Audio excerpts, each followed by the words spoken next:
What is up, everyone? My name is Jack Southall, back again with another video, and today I am here with my WWE Raw and SmackDown reviews. Of course, Raw for the 14th of November and for SmackDown 15th of November for the 900th episode. And I thought this week was, for both shows, I thought Raw was very boring throughout the majority of it, but there were some really good bits about it, and the 900th episode of SmackDown I thought was very well done. So yeah, let's not muck around, let's get straight into it. So we'll talk about Raw on this one. So pretty much how they started it off, they had all of the participants on the stage, and pretty much Mick Foley and Stephanie McMahon were in the ring and talking about all the participants and how they are the best that Raw has and all that, and they started talking about all the matches they have planned for tonight and telling them all unite for Survivor Series and all that shit. So first match we had here was Sheamus and Cesaro versus Roman Reigns and Kevin Owens, and pretty much throughout the match KO wasn't giving a fuck about Roman Reigns.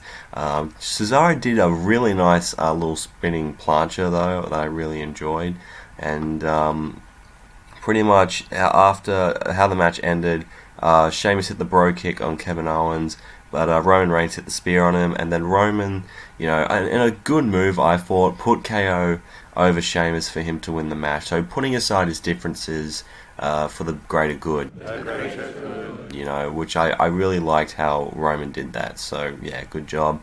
Moving on from that, there was this really funny segment with Chris Jericho.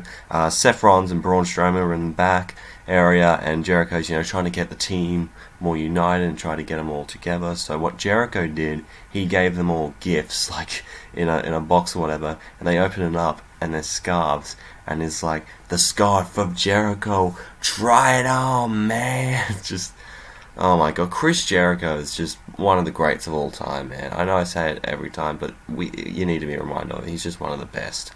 So pretty much Rollins didn't want his scarf, so he just threw it away.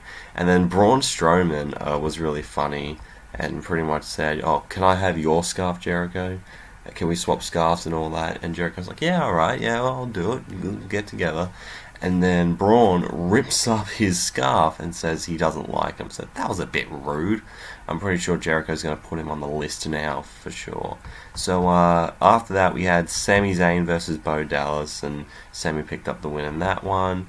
And then after that we had Brian Kendrick on this little podium thing and pretty much talking to all the cruiserweights about how he's going to beat Kalisto at Survivor Series and how he's going to keep the cruiserweight division on Raw, and pretty much all of the participants, all of the cruiserweights are trying to say shit to him, and Sin Cara kind of got in his face and they had a bit of a squabble, which I think sets up a match later on.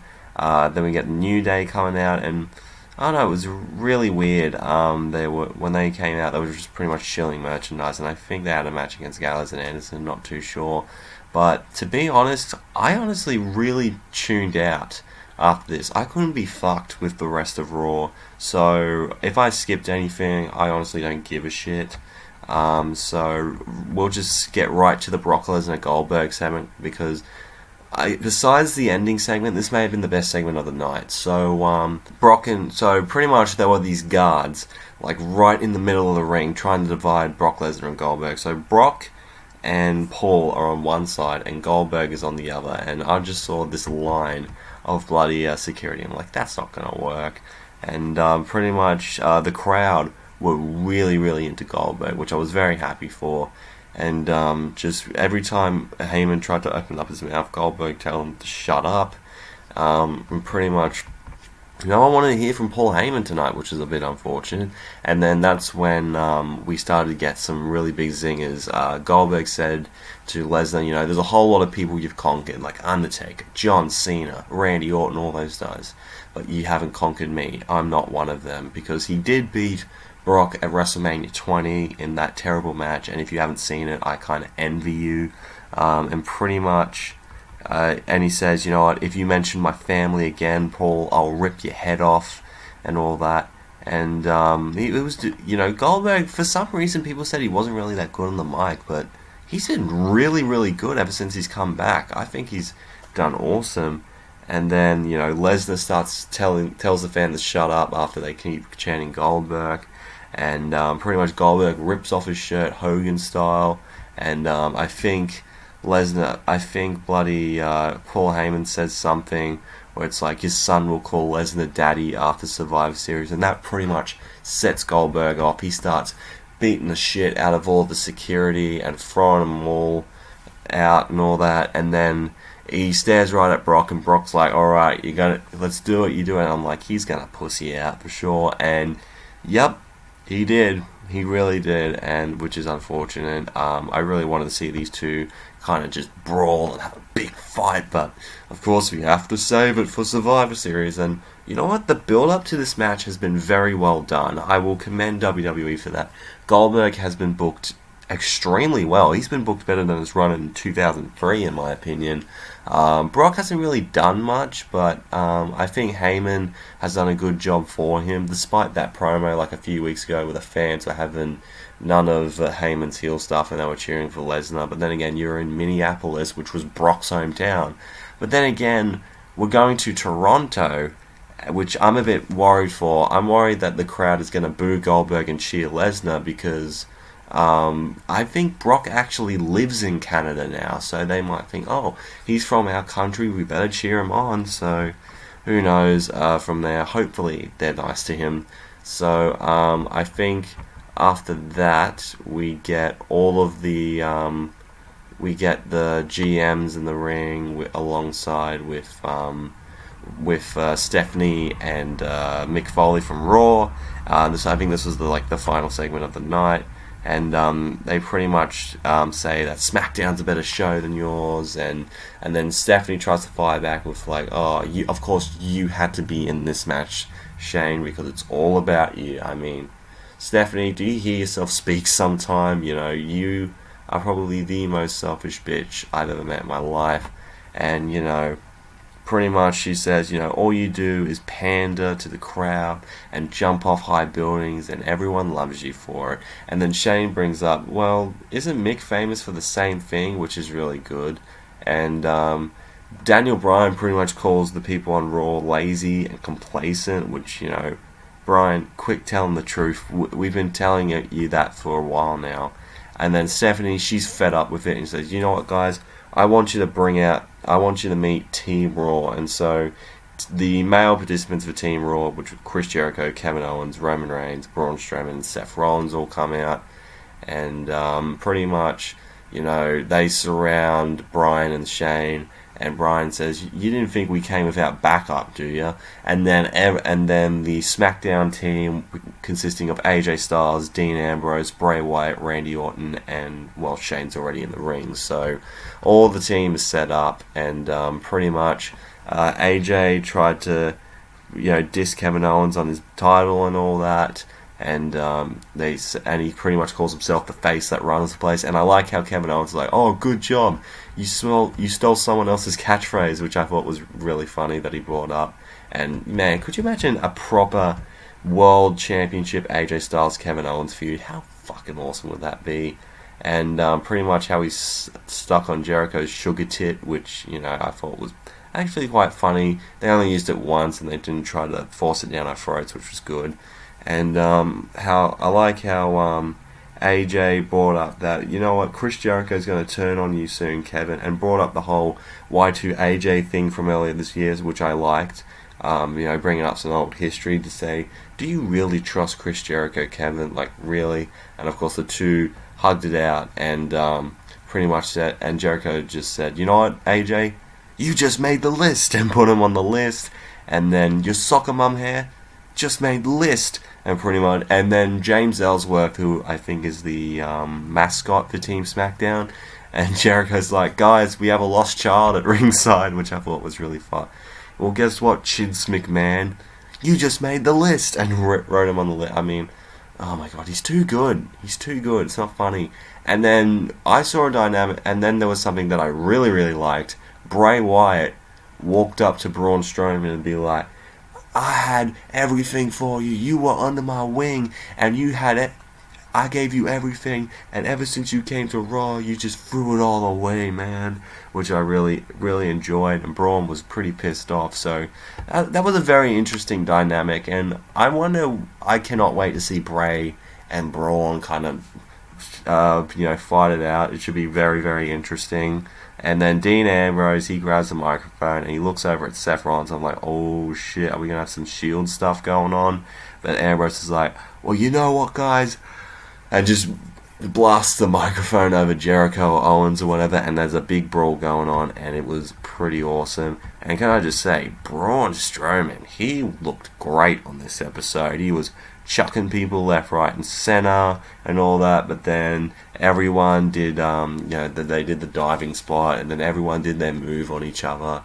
There was a double power bomb by Seth Rollins and Roman Reigns. Everyone had been cleared out. AJ Styles was still in there, and so some shades of the Shield. So, that's going to be pretty interesting. Could you imagine if the last 3 people in the match are Seth Rollins, Roman Reigns, and Dean Ambrose? Like, we have a little Shield dynamic, which would be pretty interesting. Or maybe, just this random idea, maybe like Ambrose gets eliminated or whatever, he comes back to, fight off the other team, and then Ambrose just turns on AJ Styles, because, they're in a feud at the moment, and then it looks like he does like the triple power bomb on AJ or something. How crazy would that be?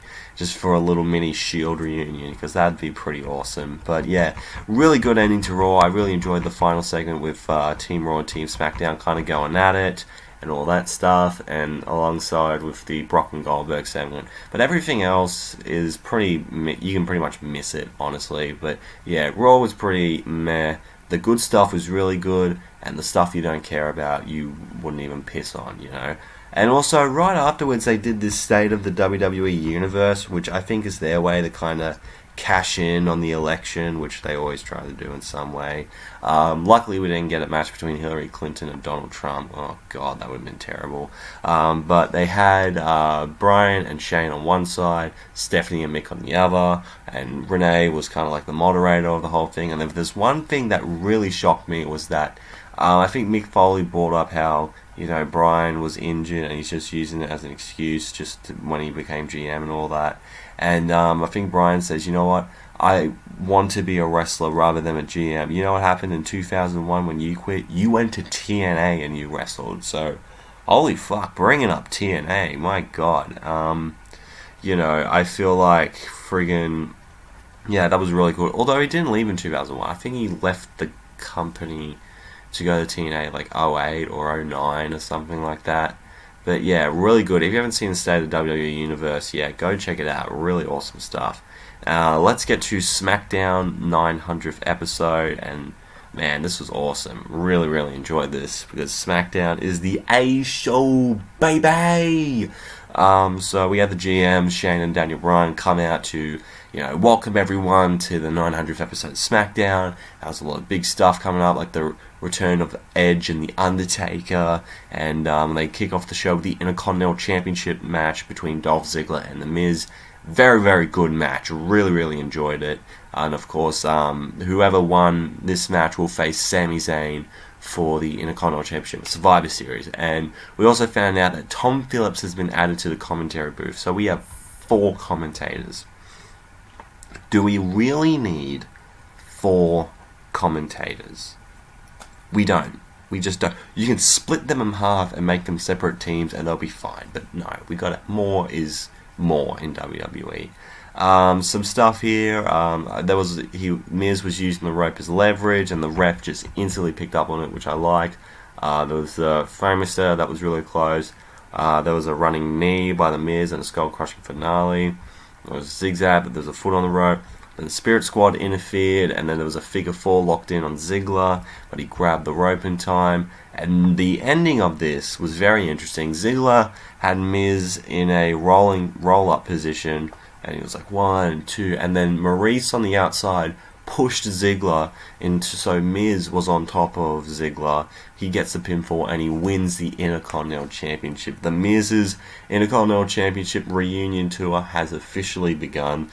And although I'm happy that The Miz won the Intercontinental title, and hopefully he can do a lot of cool things, because when he was IC champion before, he was doing some fantastic stuff.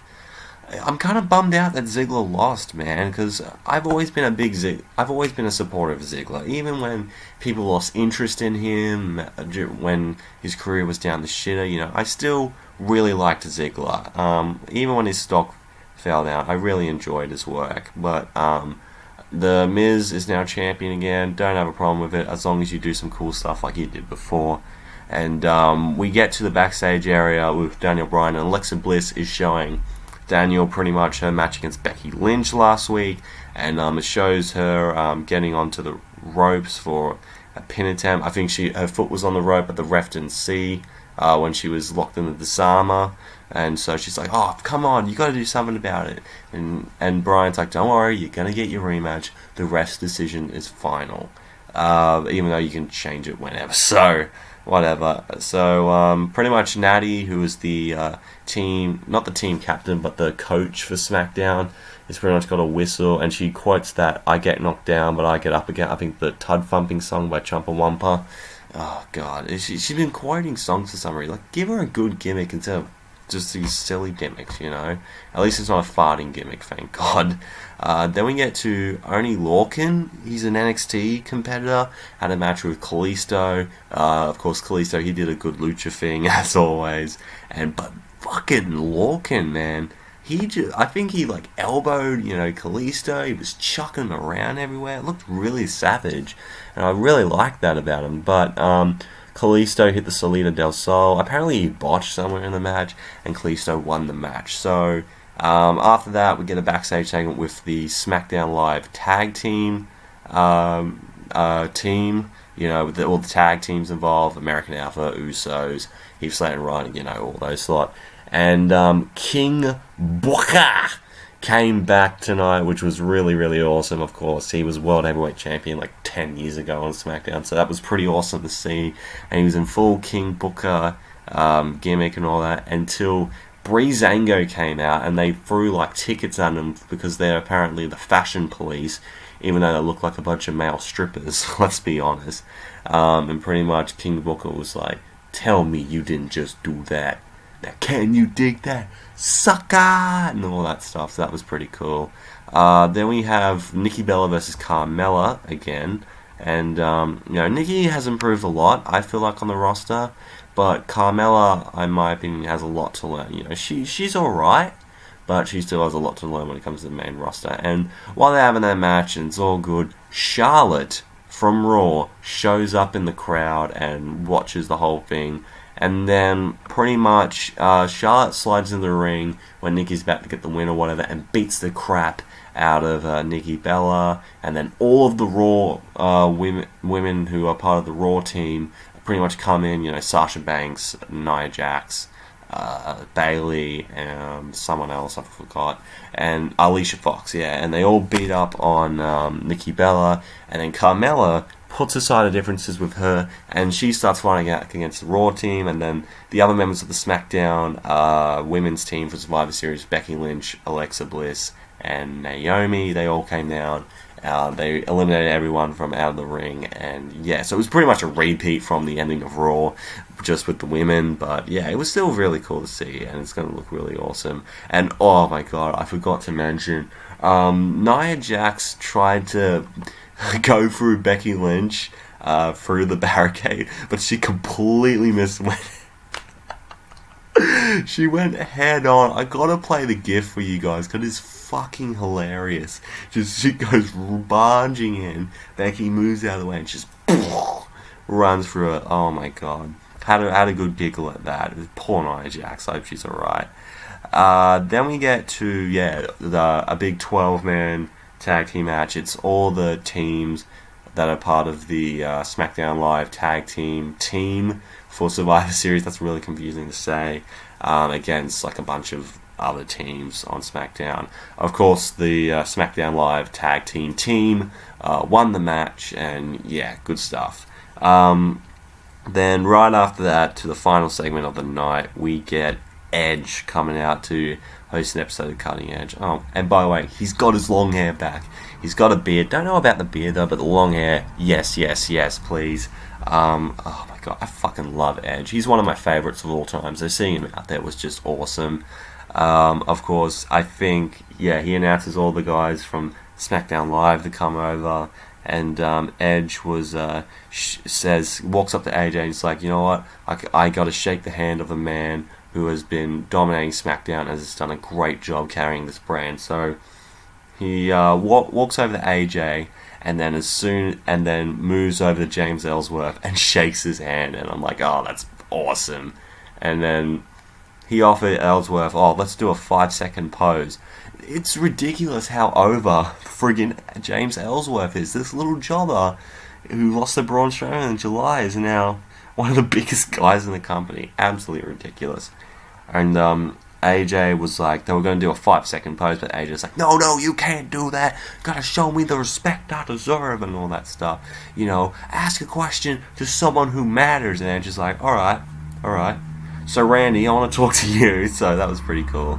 And they talk to, Edge talks to Randy Orton, brings up the rated RKO and all that. And he's like, you know what, dude? It seems like you've been played by Wyatt. Do you have a button at the back of you that he controls? Which I thought was pretty weird and funny and kind of something like that. Because it's like, he thinks he's being played by Wyatt, but we know that Randy Orton is probably playing Bray. So just to kind of get in his head and all that. And AJ Styles took the microphone and called Ambrose a hothead after everything he's kind of put him through in the last couple of months. And, they started to get in each other's face and all that stuff. Until the fucking Undertaker shows up. Oh my god, Undertaker alongside of Edge, one of my favourites of all time. I can't get enough of Undertaker. And the first person he stares at is Shane McMahon, of course. They had a great match at WrestleMania, in my opinion. And so they stared at each other, and he ends up tipping his hat to Shane for being a great GM and for showing a lot of guts in his match at WrestleMania. And he's going to be taking souls and digging holes. My God. And he kind of gives SmackDown a bit of a pep talk, pretty much. And he says that if you guys do lose this match for SmackDown, you know how much I care about this brand and how much I've done to get the show up. You're going to feel the backlash from me, definitely. And he says, make sure you do win for the brand and all that stuff.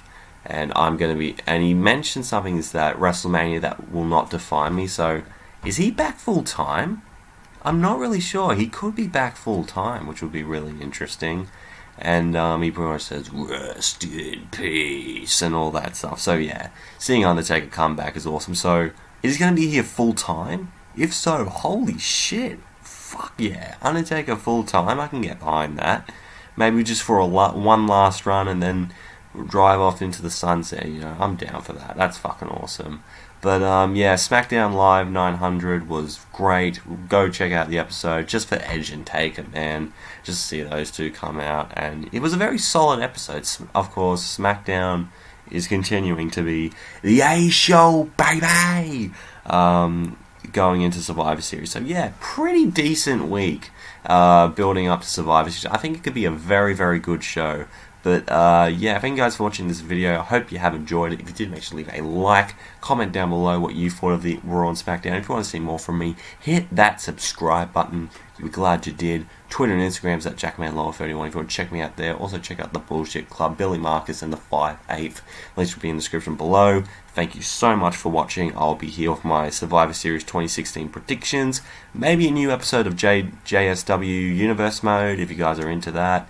And, of course, Survivor Series review. I have an NXT review coming out today, tomorrow, who knows. And, of course, I'll be reviewing NXT TakeOver Toronto. A whole heap of reviews coming out soon. Should be a very fun week for wrestling. So, yeah, thank you guys for watching. Hope you enjoyed, and I'll see you guys soon. And I'm out in 3, 2, 1.